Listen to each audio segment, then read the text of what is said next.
Welcome to the ProLife Team podcast. My name is Jacob Barr, and in this episode, we're sharing footage captured for the Abortion Museum.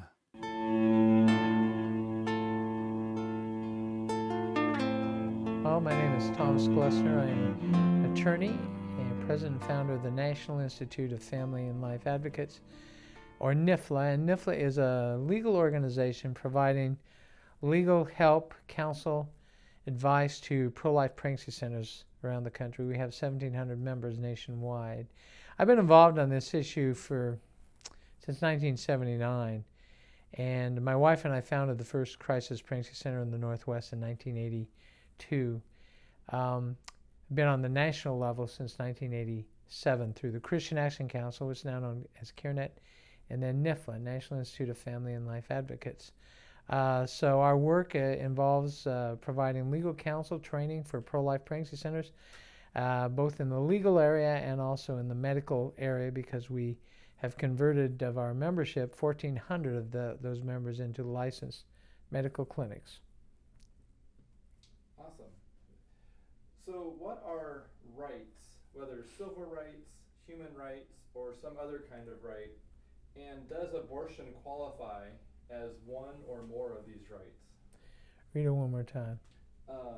What are rights, whether civil rights, human rights, or some other kind of right, and does abortion qualify as one or more of these rights? A right is a benefit given to every individual by an authority, and there are various levels of this. So, for instance, your city council might give you the right to park in certain spaces during certain hours of the day. That's called a statutory right, or a right given to you by an ordinance. Your state law might give you certain rights that your state legislature grants you. And then there are fundamental rights, which are constitutional rights that are guaranteed to you as an American citizen. But ultimately, the ultimate rights are the inalienable rights that come from God, and that comes from our Declaration of Independence. We hold these truths to be self-evident, that all men, or all human beings, are endowed by their Creator with certain unalienable rights, among these life, liberty, the pursuit of happiness. These are rights that come from God, and they're granted to us because we are His creation, made in His image, and as such we are endowed those rights from the Creator. Abortion gives no rights. Abortion takes away a right. Abortion takes away the right to life. That is a fundamental right given to us by God. So abortion, there's no right to abortion. There's no right to kill another human being. And therefore, it was really a tragedy that it got defined as a constitutional fundamental right when it, in fact, is not. Perfect. Does legal equal moral? In other words, does legality entirely define morality? You know, it used to be that the law and theology were intertwined. Some of your great lawyers in history were also theologians and church leaders, John Calvin, Martin Luther, for instance.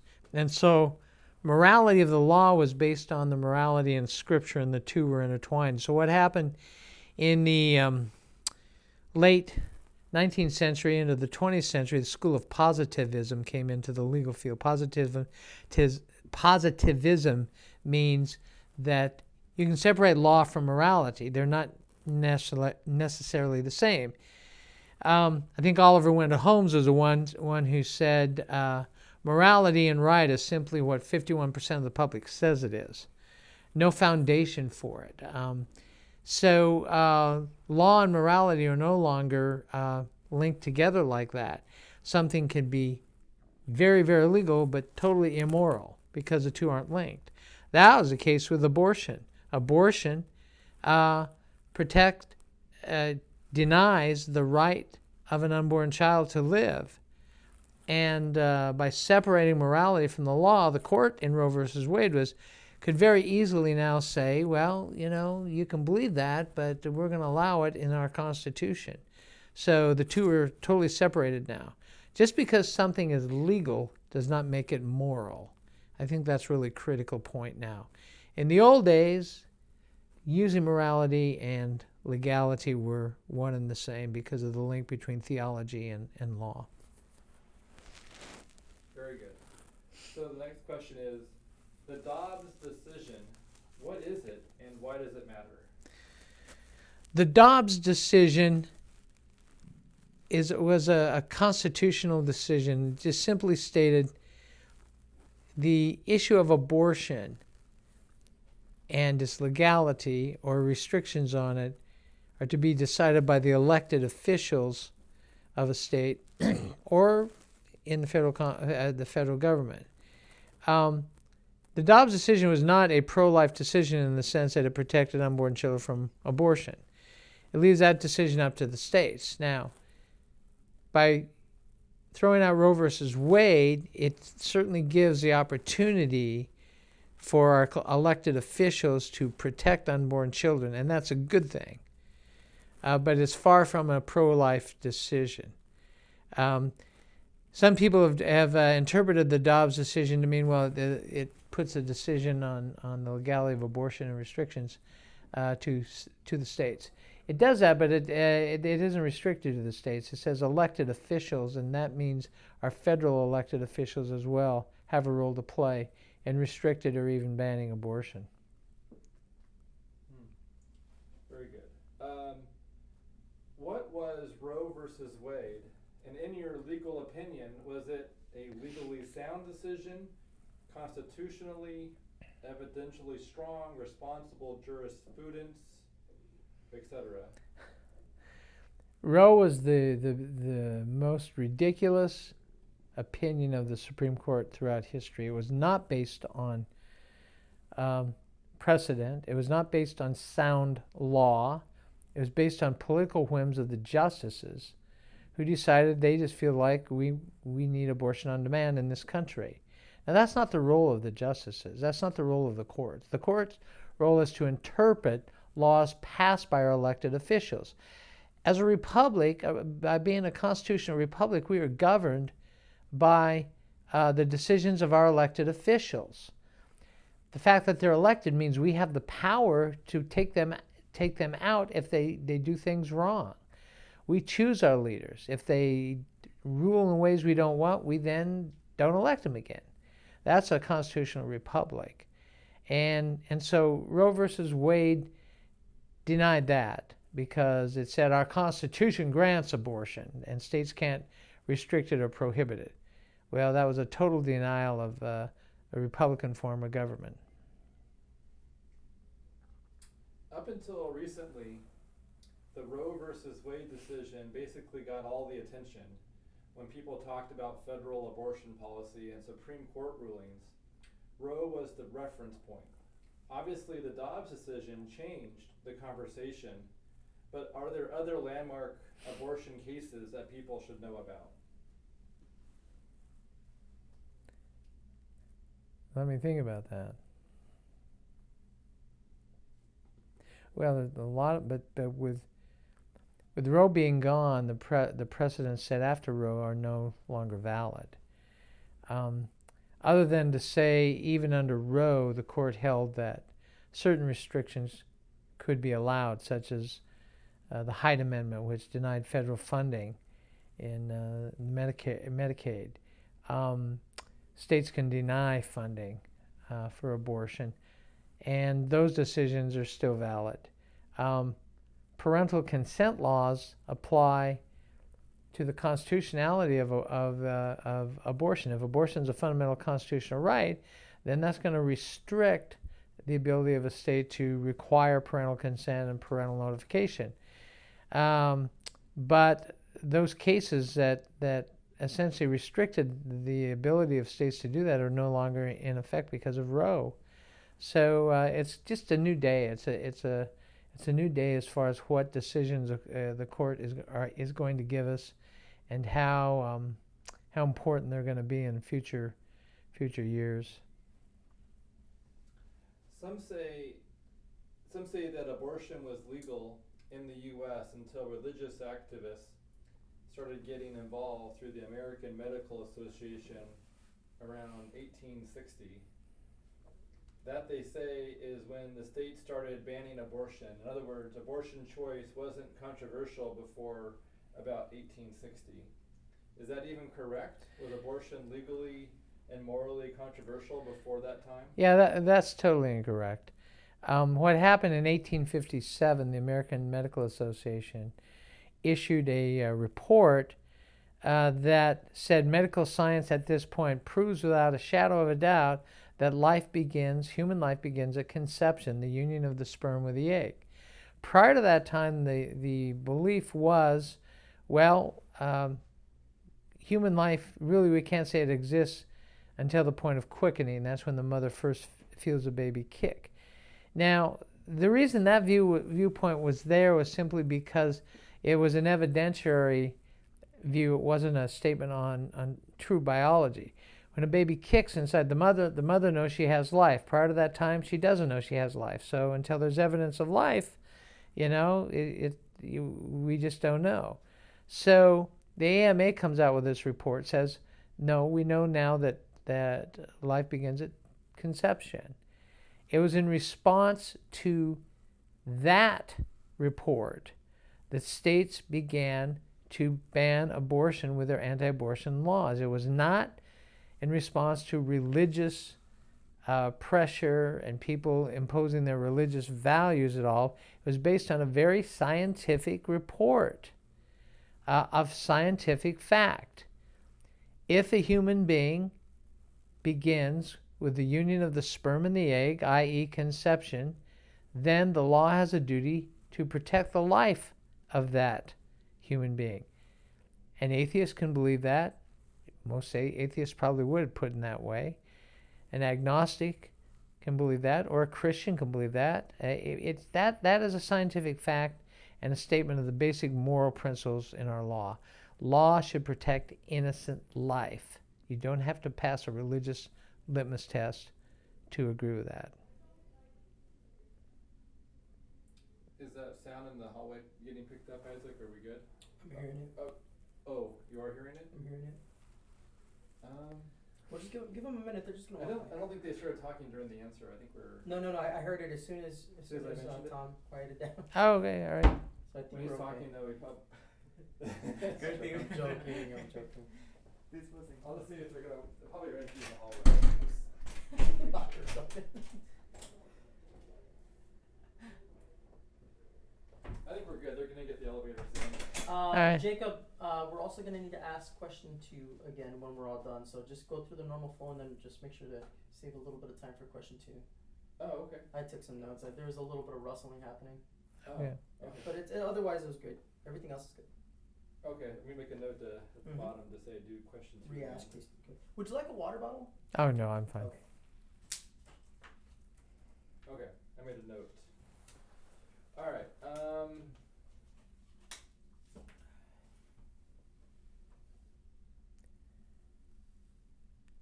Okay. Question 7. In the 1970s and 80s, legislators tried and failed to pass a personhood amendment.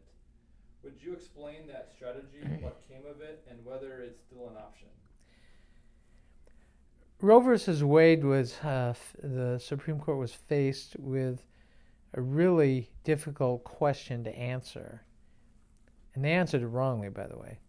But the state of Texas argued that you cannot possibly allow a constitutional right to abortion because abortion takes the life of an innocent a person. The word innocent isn't even there. It takes the life of a person without due process of law. Now, the 14th Amendment to the Constitution says, no state shall deny to any person life without due process of law. Okay? And the court knew that was correct, so they had to do some juggling here and come out with a decision. Well, however, an unborn child is not a person, therefore doesn't apply. Now, what they did in that decision was essentially say that some human being, that the court did not say that it's not a human being, by the way. He said it's not a person. And what they did was they separated the concept of personhood from humanity. Now, look at the dictionary definition of person.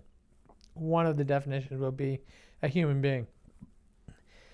So Roe versus Wade separated the idea of personhood from humanity, and therefore we have a system where some human beings are not persons, therefore not protected under the law. And in fact, other non-human beings, such as corporations, are persons and are protected under the law. A corporation, which is not a human being, has the same constitutional rights as human beings who have those constitutional rights because they're persons. Or I shouldn't even call it a corporation, it is a person. A corporation is a person and therefore protected. Under Roe, an unborn child is not a person.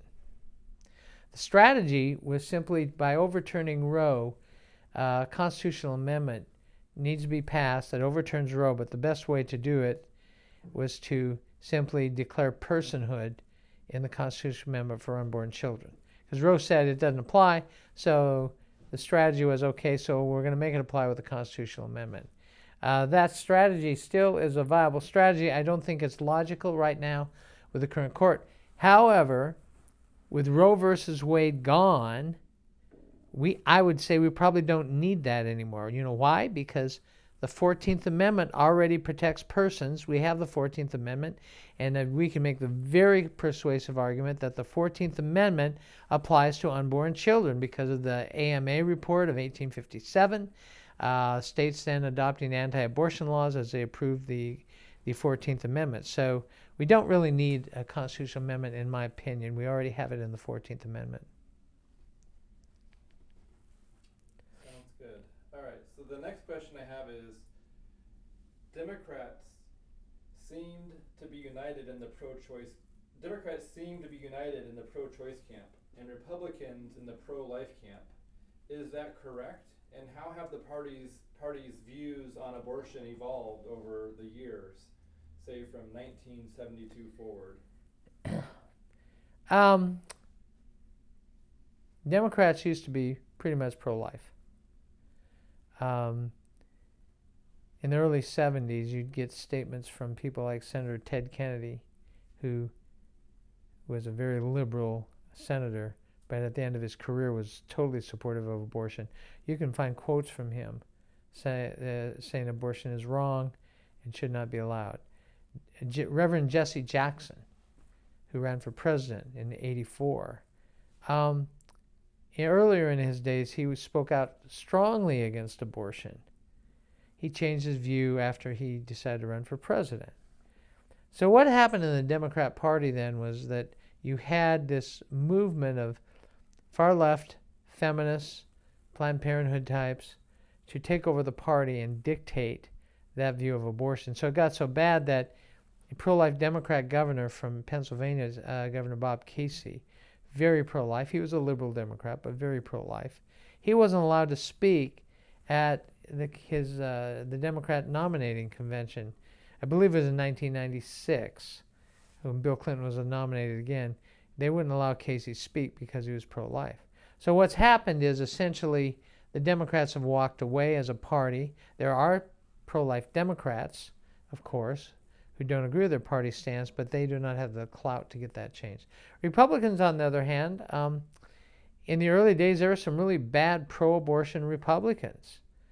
And, in fact, a senator from Oregon, Senator Bob Packwood, Republican, was one of the worst abortion supporters in the Senate. You had other liberal Republicans, Jacob Javits from New York, the same. And what happened during that time, particularly during the Ronald Reagan years, is the Republican Party solidified around a pro-life position. Many Democrats left the Democrat Party because of the issue of abortion and therefore became Republicans. But that's not to say that the Republican Party is really filled with true believers on abortion. It does say as a political posture, they take a pro-life position officially. Some of those people are very suspect.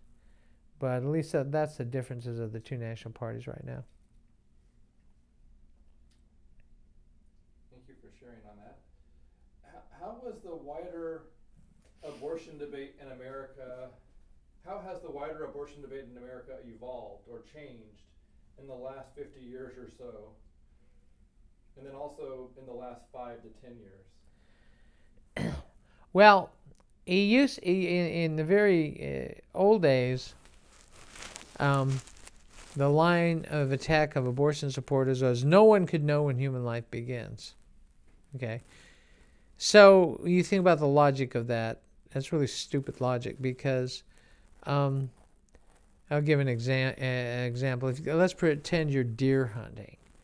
You've got a rifle in your arm, under your arms, and you're looking for deer, and you see movement in the brush. You don't know if it's human or not, so that justify pulling the trigger? Because we don't know if it's human, so you pull the trigger. Of course not. You don't pull the trigger until you're absolutely certain it's not human. So to say nobody can know when human life begins, therefore abortion is allowable, is the same logic that it would be for a hunter to say, well, I don't know if it's human or not, so I'm going to fire. And that's just kind of an example. But as medical technology changed, that comments just got lost. We proved beyond a shadow of a doubt with ultrasound, for instance, that the unborn child is a human being without a shadow of a doubt. So now supporters of abortion have to come up with another justification for it. They rely more on this woman's right to choose. It's you can't force a woman to be a mother against her will.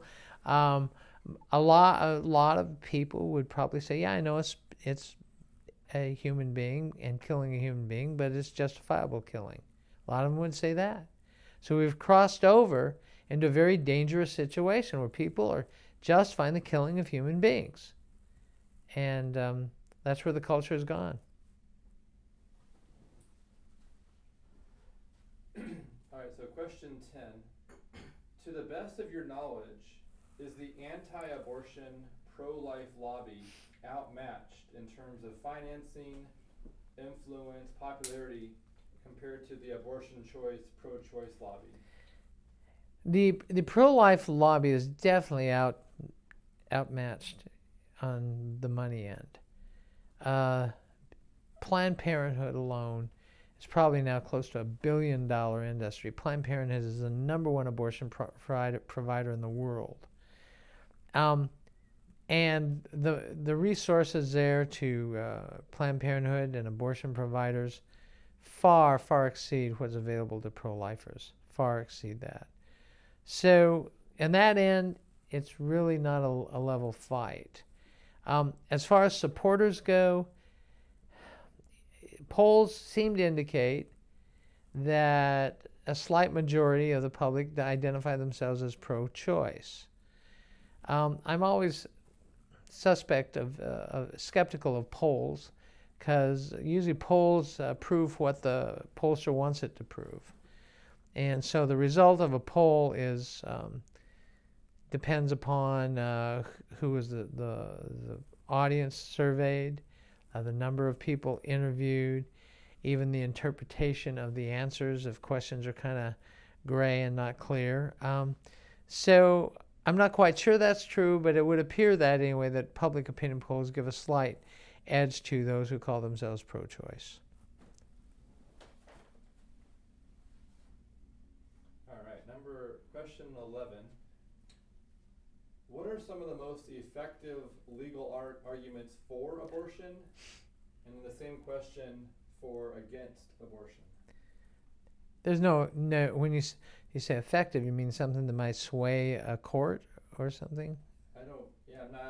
Read it again. So in your opinion, what are some of the most effective legal arguments for abortion and against abortion? There's no effective legal argument for abortion. Abortion kills a human being. What legal argument can ever justify killing an innocent human being? There's no effective legal argument for pro-life position. Our argument is simply that's a human baby. When do you ever justify killing a human baby? When is that ever justified? Maybe they tried to insert years ago it didn't go anywhere, but oh, it's self-defense. That mother's been invaded by a parasite, and so for her to abort is out of self-defense. That's nonsense. And, that's so nonsensical, it's not even worth responding to. So the moral and legal arguments are all on the pro-life side as far as abortion. So question 12, explain the abortion choice argument, my body, my choice. Is this bodily autonomy, bodily sovereignty, and is it a sound argument? My body, my choice. Okay. It's not her body. A woman who's pregnant with a little boy can't be a little boy. It can't be a male and female at the same time. There's a body of a little boy there, to give an example. It's not her body. There's another body there. And in medicine and science, doctors are taught to treat two patients when you have a pregnant mother there. It's not her body. And this is not like removing a wart, which is her body. She's got a wart on her finger, and she can make a choice to have that wart removed. And nobody's going to argue with that. But this is another life. And nobody can argue with that either. That's good. Some argue that pro-choice policy is an extension of the First Amendment, separating church and state. In other words, they say churches and their religious laws have no business telling women what they can and can't do with their bodies. Is this a correct application of the First Amendment? Religion, freedom of religion never justifies killing another human being. And let's put it in another context. What if you had a cult that believed in human sacrifice and as part of their religious beliefs? Would the law say, okay, that's freedom of religion, we'll allow that? And of course they wouldn't. Because religious practices believe what you want, but when it comes to killing another human being, it ends there. Period. And again, that argument is based on the false statement that it's her body, her right. There's another body there. There's another human life there. You can believe what you want. You can be a cannibal as far as your religious practices. That's fine. Believe it. But if you practice cannibalism, you should be prosecuted for murder. That's good. So question 14. Wait. Oh, yeah. We reached that 28 Oh. minute mark. Should we start? Yeah, go ahead and stop there. Good? Okay. Okay, good. That'll help me sync it up. All right. So question 14. Some argue that abortion choice policy has parallels to slavery, dehumanizing oppressed people group, legalized evil, etc. Is there a valid analogy between abortion and slavery? And what guidance or caution would you recommend for anyone using this analogy? Abortion and slavery are the same issue. The slavery issue that brought us into a horrible civil war where 700,000 men were slaughtered, that was really, it was decades-long argument about the morality of slavery. You had abolitionists who opposed it, wanted to end it, and you had a slave industry in the South who wanted to keep it going. And it was just a moral issue that was being debated. But what triggered the Civil War was the Dred Scott decision in 1857, where the court ruled that an African slave was not a citizen of the United States under the Constitution, and therefore had no legal rights under the Constitution, could be bought, sold by their master, beat up, even killed by their master, because the African slave was considered property. That dehumanized the African slave to a point where there was no option but war. Abortion did the same thing. Abortion, by the court saying it's not a person, dehumanized the unborn child and opened up the door for the exploitation, the murder, the exploitation of that unborn child by somebody else. So Abortion and slavery are really the same issue. That's good. Number 15, pivoting to another legal relevant issue in the abortion debate. What is the Equal Rights Amendment? How close was it to passing? Why hasn't it been passed yet? And in your view, does equality between men and women mean identical treatment in every sphere of society, including the freedom to walk away from an unwanted pregnancy? Well, the Equal Rights Amendment was defeated. It came close to passing. It needs 34 states to approve it. I think, I could be wrong on this number, I think 32 or 33 approved it, but it got stopped, and then some states rescinded it. The abortion connection was one of the key reasons that states rescinded it, because the pro-abortion position has argued that abortion is a matter of equal rights, and to deny a woman her right to abortion is a denial of her equality under the law. They've argued that. Equality, and it does not mean sameness, okay? And this is a very controversial issue right now in our culture. A man and a woman are different physiologically. Everybody knows that. A woman can bear a child, a man cannot, at least biologically that's true. Some are arguing differently, but biologically that's true. A man cannot bear a child, a woman does bear a child. That makes them essentially different. But being different doesn't make them unequal. You know, when we talk about equality in the law, we mean equality, I mean equal value of a human being, equal opportunity. I'm not equal in ability to Michael Jordan, a basketball player, but I'm equal under the law with him. And that means I have equal opportunity and equal value under the law. So to mix this up and equate equality meaning sameness, which it does not mean, is a wrong turn in the law. Good. Number 16, question 16. There are laws on the books against death profiteering.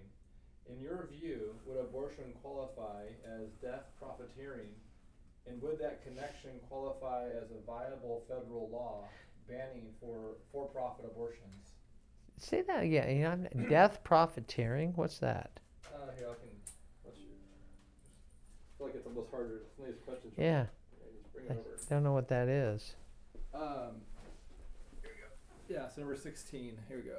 Well, Number 16. there are laws on the books against death profit. I see. I don't know what that is. What laws are you referencing? Death We could just profiteering. skip that one. Let's skip that one. Yeah, That's not. I That's can't speak to it at all. that's a poorly worded question. I don't know what that is. So Okay. let's skip that. I know he says you got to go back to 2 eventually. So Yeah, that's fine. okay.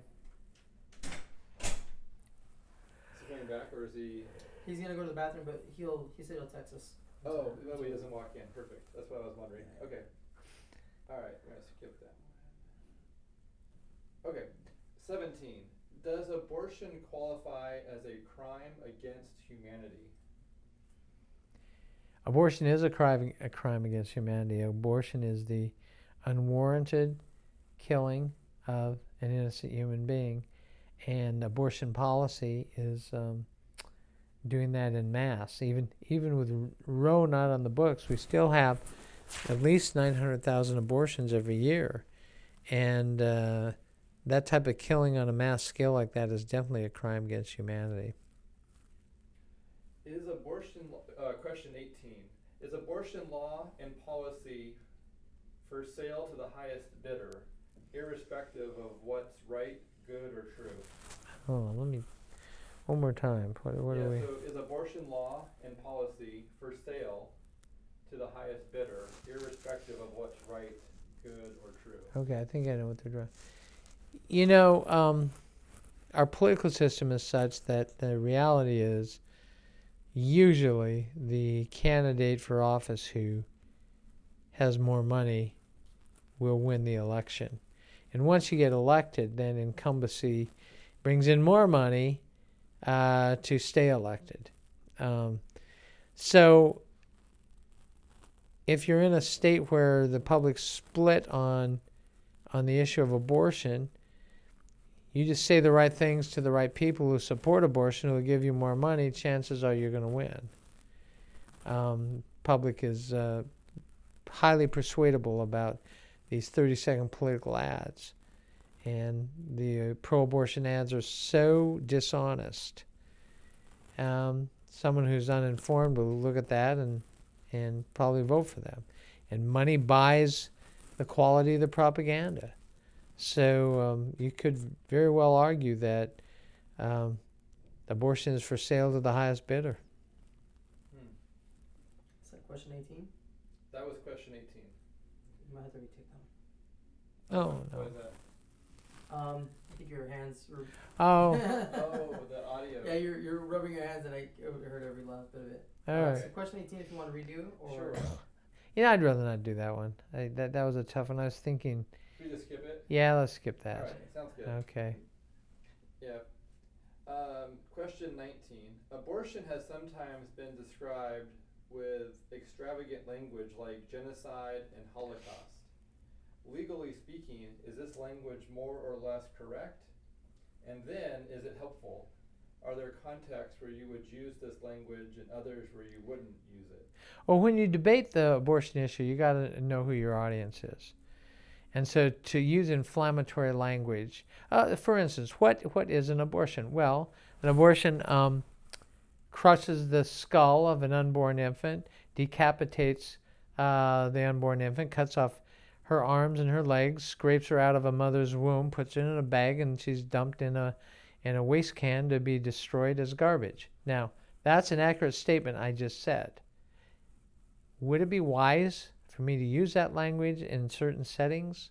Would it be wise for me to use that language in a debate on a college campus? Probably not. I'd probably get tarred and feathered by the group. You've got to be more tactful depending on who your audience is. And so, yeah, there's some hyperbolic language used on the pro-life side, and depending on the context and who's the audience, it's probably okay. On the other hand, it might not be the wisest thing to communicate to, depending on your audience again. Good. somebody closing the door or something. But it's okay. I think I can clean that up. I don't like it. Yeah. You heard it? That's okay. I always thought these hotel rooms were so quiet. Yeah. So I'm like listening till every Well, pin drop. it's 7 o'clock. It's almost 7 o'clock, so people are going in and out of the rooms to either Oh. get dinner, go to bed, or whatever. Yeah. So, All right, we got 2 more questions. Okay. We're almost there. So, question 20. There is a debate in the anti-abortion camp between abolitionism and incrementalism. Would you explain these 2 positions and what difference it makes? Well, we're talking political strategy, and this has been a debate as long as I can remember.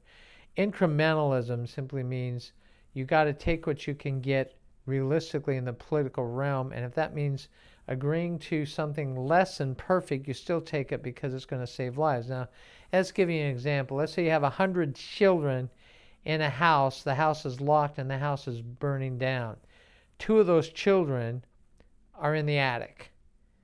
You come to save the children, and is it wise to say, well, I can't save them all, so I'm going to save none?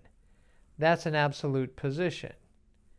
On the other hand, incrementalism would say save who you can, and let's make sure this doesn't happen again, and let's work towards a better system in protecting homes from fire.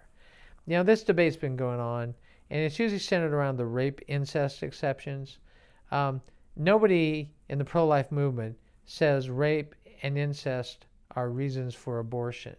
However, because they are emotionally charged issues, many so-called pro-life laws have to accept them as exceptions in the law, because without those exceptions, the law can't get passed.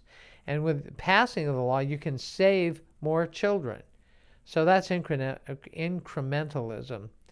And it's something in the political world. I've been in lots of debates and discussions about that, and depending on what the exceptions are, depends on how that debate turns out. Sorry about that. My computer made a ding. Hopefully I didn't pick it up. Can you just cut me off before then? Yeah. I'm getting tired, that's why. Oh, you're good, yeah. Okay. Le- So what would you like to, I'm going to do question 2 actually before Yeah. we do the last question. So question 2 is, does legal equal moral? In other words, Didn't I already answer that? I think you, that was Yeah, there was a lot of ruffling. Oh, unfortunately. shoot, because that was a good answer. I got to think about that. Well, what I'd like to do is I'd like to see what I can use from the first one, but I'd like to capture it one last time just to have it, if Okay. that's okay. So Okay. yeah, does legal equal moral? In other words, does legality entirely define morality? Used to be in the law that morality and theology went hand in glove. And many famous theologians like Martin Luther and John Calvin were also lawyers. So the law was based on theology or moral truth in Scripture. Sir William Blackstone, who wrote commentaries on the common law of England, starts out his whole commentaries on how God created the world, and in it he created moral laws and physical laws, and we are to operate under both. But in the late 1900s, the school of positivism came in to play that separated law from morality, so that what is legal is not necessarily moral. The two are different. Therefore, and we know that if something's legal, that doesn't mean it's the ethical or right thing to do from an ethical and moral standpoint. So the two are very different today. Good. And then the final question is, what would you like to say about legal/abortion that you were not asked about? I think I've been asked about everything about it.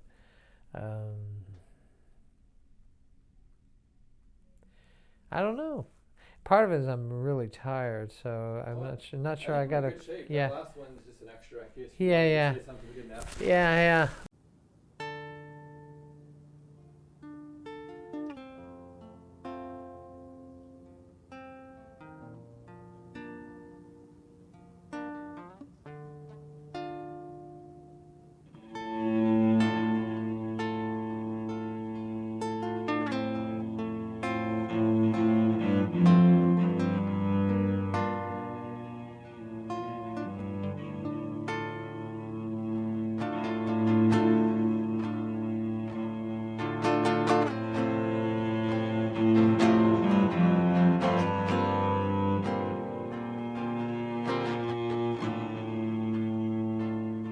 Be still and know that I am God.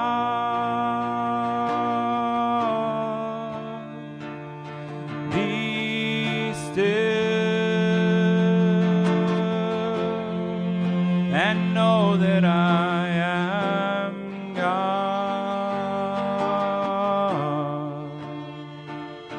Be still and know that I am God.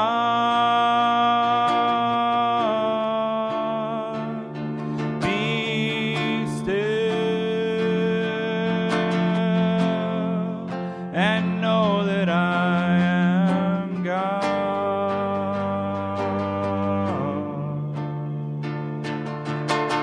Fire of midnight, the thunder over waves, the murmur we can't hear it all, the reaching of our hands, the alibi of the broken, the wish inside the earth, the chorus of our questions, all creatures of the earth. Be still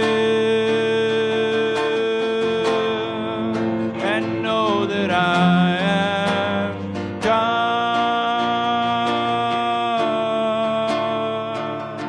Be still and know that I am God.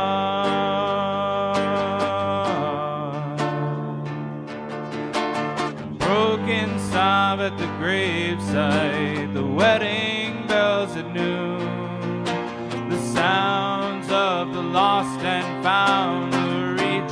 of our hands, the whale and the lion, the mother and her son, the family of terra firma creatures of the earth. Be still and know that I am God.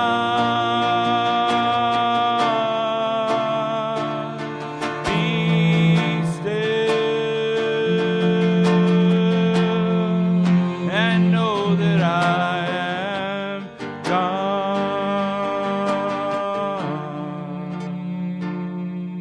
Be still and know that I am God. Be still and know that I am God.